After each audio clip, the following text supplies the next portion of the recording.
तो नवनियुक्त कांग्रेस के प्रदेश अध्यक्ष बन चुके हैं राव नरेंद्र, लेकिन कांग्रेस के पूर्व प्रदेश अध्यक्ष उदय भान इस पर क्या कहते हैं ये भी तो जानना जरूरी है, क्योंकि उन्होंने अच्छा खासा अनुभव लिया है प्रदेश अध्यक्ष के तौर पर।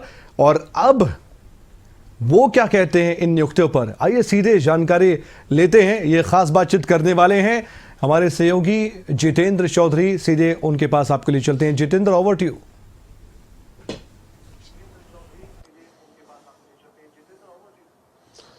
बिल्कुल, हमारे साथ कांग्रेस के पूर्व प्रदेश अध्यक्ष, क्योंकि नए प्रदेश अध्यक्ष की नियुक्ति हो चुकी है कांग्रेस आलाकमान की तरफ से, जो राव नरेंद्र हैं उन्हें इसकी जिम्मेदारी दे दी गई है। लेकिन किस तरीके का ये पूरा अनुभव रहा, हमारे साथ पूर्व प्रदेश अध्यक्ष हैं उदय भान, उनसे बात करेंगे। किस तरीके का ये पूरा अनुभव और कितना आप कांग्रेस को मजबूत कर पाए या जो आपका लक्ष्य था वहां तक पहुंच पाए? मैं धन्यवाद करना चाहूँगा सबसे पहले अपने कांग्रेस नेतृत्व को, आदरणीय खड़गे जी को, राहुल जी को, कि जो उन्होंने मुझे 3.5 वर्ष तक ये महत्वपूर्ण जिम्मेदारी हरियाणा में सौंपने का काम किया। और हमने प्रयास किया कि उनने जो जिम्मेदारी हमें दी है उस पर हम पूरा खरा उतरने का प्रयास करें। और मैं संतुष्ट हूँ अपने इस 3.5 वर्ष के इस कार्यकाल के दौरान। जैसा कि आपको पता है कि 2019 में लोकसभा में हमारे कांग्रेस पार्टी की एक भी सीट नहीं आई थी, हम 0 पर आउट हो गए थे। लेकिन इस बार 24 में हमने 9 में से 5 सीटें हमने चुनाव जीती और हमारे गठबंधन ने 46.7% वोट हासिल किए, जो कि पूरे इंडिया में गठबंधन की सबसे सर्वाधिक वोटें थीं। उसी तरह से विधानसभा में जहां 28.1% वोट थी 2019 में, अब हमने इस 2024 के विधानसभा में 39.4% मत प्राप्त किए हैं, यानी कि 11.3% वोटों का इजाफा हुआ है। और हम 0.5% से हम पिछड़ गए, लगभग 22,000 वोटों का अंतर हमारा रहा। उसके पीछे भी कई कारण थे कि जो सरकार का पता है कि गवर्नमेंट जिसकी रहती है, उसके गवर्नमेंट के मशीनरी का जिस तरह से दुरुपयोग यहाँ पर हुआ, धनबल का इस्तेमाल हुआ, इलेक्शन कमीशन का इस्तेमाल करते हुए ईवीएम का मैनिपुलेशन हुआ, वोटों का जिस तरह से वोटर लिस्टों में हेरा फेरी करके एडिशन डिलीशन की गई, जिसकी हमारी कई विधानसभाओं में जांच चल रही है। हमारी 18 इलेक्शन पिटीशन भी चल रही हैं हाई कोर्ट में। तो फिर भी हमें थोड़ा सा मायूसी हुई कि हम सरकार बनाने से रह गए, जो कि सरकार हम उम्मीद कर रहे थे कि हम सरकार निश्चित सामने वाले पार्ट में कमियां बताई, कुछ कांग्रेस में भी रही थी। जब भी 11 साल से हमारे पास संगठन भी नहीं था और एक बहुत बड़ी कमी हमें महसूस हो रही थी संगठन की, जो 11 वर्षों से संगठन प्रदेश में ना होने की वजह भी थी। अगर वो संगठन होता तो शायद जो थोड़ी कमी रही ये भी उससे दूर हो जाती। उदय भान जी, क्योंकि अब आपसे ये जिम्मेदारी ले ली, अब आप उस पद पर उस तरीके से नहीं है, कमी रहती कहाँ है इसमें, टेक्निकल दिक्कत होती कहाँ है? अगर आप इसको थोड़ा बता दें तो आपके कार्यकर्ताओं को, लोगों को पता चल जाए। कई बार लिस्ट बनती है फिर वापस ले लेते हैं, वो खींचतान क्यों होती है, उसको अगर आप साफ कर सकें। नहीं, जो पार्टी हाईकमान ने फैसला लेना है वो तो हम तो यहाँ से प्रपोजल बना करके भेज सकते हैं, लेकिन वो प्रपोजल तो अप्रूव वहाँ से होकर के आती है, वहाँ डिले हो जाता है। अब वहाँ डिले हुआ है, कई कारण बनते हैं, कई कारण नेता भी पहुंच जाते हैं कि हमारे लोगों को तरजीह दें। मैं नहीं जाना चाहूँगा। कई तरह से होता है कि जो कारण तो बना ही है कि जो नहीं हुआ और जो संगठन ना बनने की वजह से पार्टी को नुकसान तो होता ही है, स्वाभाविक है। जो पार्टी के जितनी टीम बनेगी वो उतना कुछ काम करेंगे, जिम्मेदारी समझेंगे, तो उससे निश्चित तौर से फायदा होना होता है। तो राव नरेंद्र सिंह को बधाई देने के साथ साथ आप कुछ ये ऐसी कुछ टिप्स भी देंगे कि इनका ध्यान रखना है थोड़ा और अच्छे से गति जो है कामों में मिल सके। नहीं, राव नरेंद्र भी अनुभवी आदमी है और जब बैठ बैठ के हम चर्चा करेंगे तो सारी चीज़ों पर चर्चा होती है। कोई जो हमें ठीक लगेगा हम उसके बारे में बताएंगे। कोई ये तो एक दूसरे से आदान प्रदान होता है तो उससे कुछ ना कुछ सीखने को मिलता है, लाभ मिलता है। हुड्डा साहब को 2 टर्म मुख्यमंत्री बना दिया, 2 टर्म नेता विपक्ष। आपको लगता है कि आपके समय में संगठन बना, मजबूती हुई, तो आपको जो है आगे एक्सटेंड किया जा सकता था, उस पर कोई विचार किया जा सकता था? नहीं, वो या कोई मलाल इस तरीके का? ऐसा कोई मलाल नहीं। अपने को 3.5 साल रखा, बहुत अच्छे से हमने काम किया। अच्छा, हमने पब्लिक से, जनता से पूरा हमें सम्मान मिला। और पार्टी किस कार्यकर्ता की क्या ड्यूटी लगाती है, पार्टी नेतृत्व ने देखना होता है। ये अपना कुछ नहीं है, जो भी है हम पार्टी को समर्पित हैं। पार्टी जहाँ ठीक समझेगी हमें इस्तेमाल करना वहाँ करेगी, जहाँ हमारे से बेहतर विकल्प है वहाँ उनको करेगी। टाइम टू टाइम विकल्प होते रहते हैं, एक व्यक्ति ही थोड़ी रहता है। ब्रजेंद्र सिंह एक यात्रा निकाल रहे हैं हरियाणा प्रदेश में, उसे कांग्रेस की यात्रा कहेंगे या इंडिविजुअल उनका प्रोग्राम? देखिए, वो कांग्रेस के नेता हैं, कांग्रेस के झंडे से निकाल रहे हैं, तो इसमें तो कोई है नहीं। कांग्रेस का प्रचार होगा, कांग्रेस का प्रचार होगा, भाजपा की नीतियों का पर्दाफाश होगा, उसमें नुकसान किसी को नहीं। और जो उसमें जाना चाहे, लेकिन संगठन की तरफ से ऐसा कोई प्रोग्राम नहीं है।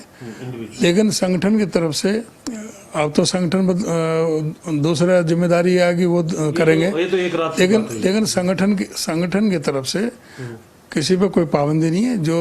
जो जाना चाहे उसमें जाए, उसमें शिरकत करे। और कोई ऐसा कांग्रेस नेतृत्व की तरफ से कोई इंस्ट्रक्शन आती है तो फिर सब हिस्सा लेते हैं। अच्छा, इसको इंडिविजुअल प्रोग्राम कहेंगे? लेकिन अभी तो इंडिविजुअली कह सकते हैं इसे, जब तक या तो पार्टी की तरफ से कोई इंस्ट्रक्शन आए। नहीं तो ये तो है कि कर तो रहे पार्टी का प्रचार, तो नुकसान तो किसी को है नहीं। लेकिन वो तो ये कह रहे हैं कि मैं तो कांग्रेस दफ्तर में बैठ करके कर रहा हूँ, ये संगठन का ही प्रोग्राम है। कांग्रेस दफ्तर में कांग्रेस का नेता है, किसी के लिए कांग्रेस नेता के लिए कोई रुकावट है? कोई भी कांग्रेस का नेता अब कोई अपने अलग कई आदमी ये अपने प्रदेश में यात्रा करेंगे, कहाँ करेंगे, कितने में करेंगे, कोई साथ में डिस्कस करके कोई प्रोग्राम तो चेकआउट हुआ नहीं है। कांग्रेस अपनी जो पुरानी नीति है उसको क्यों नहीं बदलती? अब देखो, यहाँ यात्रा की बात है, दूसरी तरफ कैप्टन साहब ने एक ट्वीट कर दिया, एक्स पर पोस्ट कर दिया कि इस फैसले को लेकर के जो हुआ है प्रदेश अध्यक्ष को लेकर के। सभी में है, जो लोकतांत्रिक पार्टी है ना, बड़ी पार्टी, बीजेपी में भी है, कांग्रेस में भी है, बीजेपी में भी, क्या वो नहीं है ऐसा? तो उनकी बात करें, अनिल विज तो रोज तीसरे दिन रूस के बैठ जाता है, मुख्यमंत्री से पहले खट्टर से और अब नायब सैनी से। राव इंद्रजीत पता नहीं क्या क्या कहते थे पहले भी मुख्यमंत्री को और अभी भी। अरविंद शर्मा पता नहीं क्या क्या खट्टर साहब को कहते थे। तो ये उनमें नहीं है मतभेद। ऊपर देख लो कि भाई जो है ना 2.5 साल से तो उनका राष्ट्रीय अध्यक्ष नहीं बन रहा, यहाँ नहीं बन रहा। मनलाल बड़ौली की जगह बनाना चाहते हैं, वो यहाँ भी नहीं बन रहा। वो तो फिर 11 साल वाली बात कांग्रेस के लिए खड़ी कर देते हैं। नहीं तो वो हमारे ऊपर आरोप लगा रहे हैं, जब भाई आप कर लो, हमारे तो लेट हो रहा है, ठीक है, इसी का तो मैं जवाब दे रहा हूँ। क्या आप खुद ने कर लिया क्या? अभय चौटाला ने एक रैली की रोहतक में, कैसे देख रहे हैं उसको आप? रैली नहीं कह सकते, मीटिंग थी, वो बीजेपी द्वारा स्पॉन्सर्ड मीटिंग थी। वो मकसद तो था कि भाई हुड्डा साहब को वहाँ पर कमज़ोर करें, लेकिन वो हो गया उल्टा रिएक्शन। वहाँ पर डाक के 3 पात आदमी को इकट्ठे हुए नहीं, सिर्फ पब्लिसिटी बड़ी बड़ी सारे अखबारों में दे दी, सारे अखबार भर दिए एडवर्टाइजमेंट से। उस पर खबर भी अपनी बना करके वहाँ तो सिर्फ छपी हैं, अखबार में तो मैं ऑफिस से छपी हैं, खबर भी NLO के ऑफिस से बनी थी जो वहाँ पर जा कर के छपी हैं। क्योंकि वो तो सारा पैसे का खेल था। वहाँ तो जाकर के बुरी तरह से पिट गई। है कौन को? वो कहते हैं कि प्रॉक्सी कांग्रेस है, आप कहते हो कि वो बीजेपी के साथ मिले हैं, वो कहते हैं कि कांग्रेस के जो नेता हैं इस देश में अगर जो बीजेपी की कांग्रेस अगर प्रॉक्सी टीम बन गई तो फिर क्या होगा इसका? प्रॉक्सी आप बताओ कि भाई कि राष्ट्रपति के चुनाव में बीजेपी को वोट कौन करता है, उपराष्ट्रपति के चुनाव में कौन करता है, राज्यसभा के चुनाव में कौन करता है? सारा कुनबाई इकट्ठी देता है, चाहे अभय चौटाला हो, चाहे दुष्यंत चौटाला हो, चाहे रणजीत चौटाला हो, सारे के सारे बीजेपी को वोट देते हैं, सारे बीजेपी कौड़ी भरते हैं। तो कांग्रेस के साथ तो हम कभी नहीं जा सकते ना। बिना मांगे समर्थन जा करके दे आते हैं। फिर यूं कहो ना कि हमारी लड़ाई तो कांग्रेस से है, बीजेपी से नहीं है, हम बीजेपी की बी टीम है, हम और बीजेपी मिलकर काम कर रहे हैं। कहो इस बात को, भाई इस बात को माने ना, कि जब इस बात को आप कह रहे हो कि भाई कि वो इस बात को कहें कि हम कांग्रेस के साथ नहीं जा सकते, हम तो बीजेपी के साथ जा सकते हैं, हम बीजेपी के लिए काम करते हैं और जब जरूरत पड़ती है हम बीजेपी को वोट देते हैं, बिना मांगे उनको समर्थन देते हैं। जब सवालों को जब अभय चौटाला से पूछते हैं तो वो आया राम गया राम की एक टिप्पणी जो थी वो आपके पिताजी को लेकर के वो करते रहे। ये इनको खुद को पहले पूछो ना, मैं तो इनके पिताजी पे दादाजी पे नहीं करना चाहता, उनके साथ हमने काम किया है, उनके नेतृत्व में काम किया है, लेकिन ये खुद कब तक दादाजी के नाम को बनाएंगे, खुद अपने नाम से कब वोट मांगेंगे, अपने काम पर कब वोट मांगेंगे? और यही बताएं कि कितनी पार्टियों से चुनाव लड़ चुके हैं, ये कितनी पार्टियों से चुनाव लड़ चुके हैं।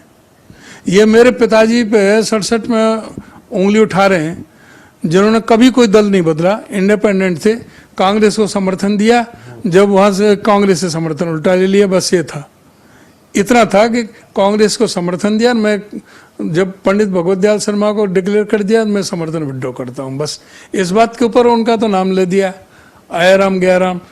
हीरानंद आर्य 7 बार दल बदला, उसको कोई नाम नहीं लेता, और फिर किस लिए आया राम गया राम वाली तो कहानी कब की खत्म हो गई। ये कितने को कम से कम 25 पार्टी बदल चुके हैं, अपने ऊपर का है ना। ठीक है, अब आप ये बताइए, नया जो परिवर्तन है, हालांकि भूपेंद्र हुड्डा तो पहले भी नेता विपक्ष थे, क्या कांग्रेस के कार्यकर्ताओं को, क्योंकि आपके समय में संगठन भी बन गया है, कांग्रेस के अन्य जो नेता हैं, विधायक हैं, नए प्रधान हैं, उनको क्या आप अपनी तरफ से मैसेज करता हूँ? मैं तो यही कि वे सारा मिलजुल करके काम करें और पार्टी को आगे बढ़ाएं, जो थोड़ी सी कमियां भी रही हैं उनको दूरी करें और आगे इतना मार्जिन लेके जाएं कि जो इनकी बेईमानी भी ना चल पाए। शुक्रिया बात करने के लिए। तो कांग्रेस के पूर्व प्रदेश अध्यक्ष उदय भान हमारे साथ थे, तमाम सवालों पर भी प्रतिक्रिया दी कि किस प्रकार से जो नया परिवर्तन है उस नए परिवर्तन को आगे कार्य करना है और उनके 3.5 साल के अंदर वो कितना कार्य कर पाए हैं और कितने वो संतुष्ट है। साथ ही साथ अभय चौटाला जिस तरीके से लगातार टिप्पणी कर रहे हैं, रोहतक में रैली कर रहे हैं, उस पर भी अपनी बात वो रखते हुए नजर आए हैं। जितेंद्र, बहुत बहुत धन्यवाद इस खास बातचीत के लिए।